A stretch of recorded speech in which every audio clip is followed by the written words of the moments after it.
Waalaikumsalam warahmatullahi wabarakatuh. Baik. Untuk menjawab bagaimana cara sholat orang yang tidak bisa berdiri, tidak bisa sholat normal, jawab yang paling mudah adalah ya la yukallifullahu nafsan illa wus'aha. Allah Subhanahu wa taala tidak membebani hambanya melampaui batas kemampuan maksimalnya. Jadi muka-muka yang menerangkan gitu tidak kena sakit yang seperti itu, Mas ya. Di Mekah, di Madinah, di banyak masjid saya menyaksikan orang sholat seperti itu. Jadi kalau sholatnya duduk di kursi, maka rukuk sujudnya ya tetap di kursi itu.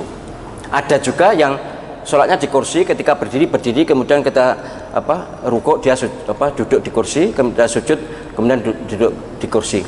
Ada juga yang seperti yang disinggung Mas Ilham tadi, sholat memang duduk tapi ketika sujud dia turun sujud, tapi itu berat sekali. Orang yang sudah susah dengan lututnya, maka dia akan susah dengan sujudnya. Jadi sudahlah, masih mau sholat tentu sudah bagus, nggak usah diperti atau dibebani dengan beban syariat yang normal. Itu sudah tidak normal orang ini. Jadi sudah semampunya saja.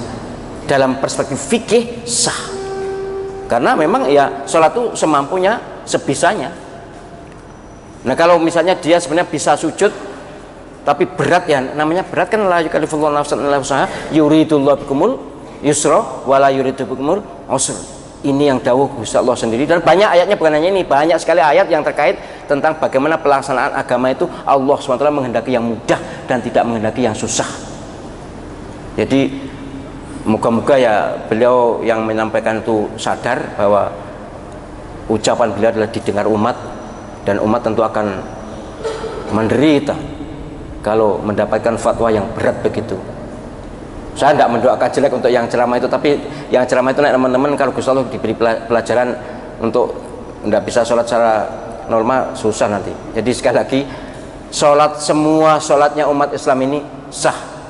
Pasti ada guru di situ, pasti ada orang yang ngerti di sekitar itu. Andai kata tidak sah, mesti akan ada teguran. Jadi kalau saya dulu kan pernah sakit dengkul itu, Mas ya, sakit itu sebenarnya kalau dipaksakan sujud bisa, tapi lama, berat prosesnya untuk bisa sampai ini menyentuh lantai itu lama. Akhirnya saya sujudnya bukan seperti yang di masjid itu, enggak. Depan saya ada meja. Jadi saya sujudnya, batuk saya nyentuh ya begini di meja begini, supaya marem gitu aja. Tapi sebenarnya enggak harus, enggak nyentuh meja juga enggak apa-apa. Tapi karena ada meja dan supaya beda rukuk dengan sujudnya, maka waktu sujud batuk bedai saya sentuhkan benda yang di depan saya itu. Itu pun ya kreasi sendiri, Mas, tidak ada tuntunannya dari Nabi Sallallahu Alaihi Wasallam. Pokoknya dari Nabi Sallallahu Alaihi Wasallam itu semampunya. Dan Nabi Sallallahu Alaihi Wasallam ketika sholat di atas kendaraan, walaupun sholat sunat juga tidak sujud. Jadi Nabi sholat di atas unta juga tidak sujud.